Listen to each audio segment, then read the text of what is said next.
ഞാനൊരു കാര്യം പറയട്ടെ, ഞാൻ വലിയ കുട്ടിയായിരിക്കുന്നു. അതെ, ഇൻ്റർവ്യൂ ഒക്കെ അറ്റൻഡ് ചെയ്യാനായിട്ട് ഞാൻ വളർന്നു. എനിക്കിപ്പോഴും അങ്ങനത്തെ ഒരു ബോധം വന്നത്. ശരിക്കുണ്ടല്ലോ, ഭയങ്കര വല്ലാത്തൊരു ഫീലാണ് ഇതൊക്കെ. അങ്ങനെ രാവിലെ തന്നെ എറണാകുളത്തേക്ക് പോയി, ഇൻ്റർവ്യൂ ഒക്കെ കഴിഞ്ഞു, ഒരു മിൻറ്റ് ലൈമൊക്കെ കുടിച്ചു. അതിനുശേഷം നേരെ ലുലുവിൽ പോയി. എറണാകുളത്ത് നിന്നാൽ ലുലുവിൽ കയറാണ്ട് എനിക്കൊരു സമാധാനമില്ല. എന്തിനാ കയറണമെന്ന് വെച്ചാൽ എനിക്കും അറിയില്ല.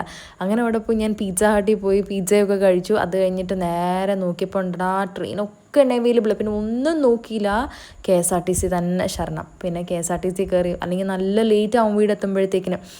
അപാര ചൂട്, എന്തൊന്ന് വെയിലാണെന്നറിയോ അടിക്കുന്നത്. പക്ഷേ still I was enjoying that. എനിക്ക് ഭയങ്കര ഇഷ്ടമാണ് ഈ കാഴ്ചയൊക്കെ കണ്ട് ഇങ്ങനെ യാത്ര ചെയ്യാൻ. ഞാൻ അതൊക്കെ കണ്ട് ഞാനിങ്ങനെ ആസ്വദിച്ചിരിക്കുകയായിരുന്നു. പിന്നെ ഇങ്ങനെ എന്താ പറയുക, ഒരു ബസ് കയറി, രണ്ടാമത്തെ ബസ് കയറി, അങ്ങനെ 2 ബസ്സൊക്കെ കയറി ഞാൻ എൻ്റെ വീട്ടിലെത്തി.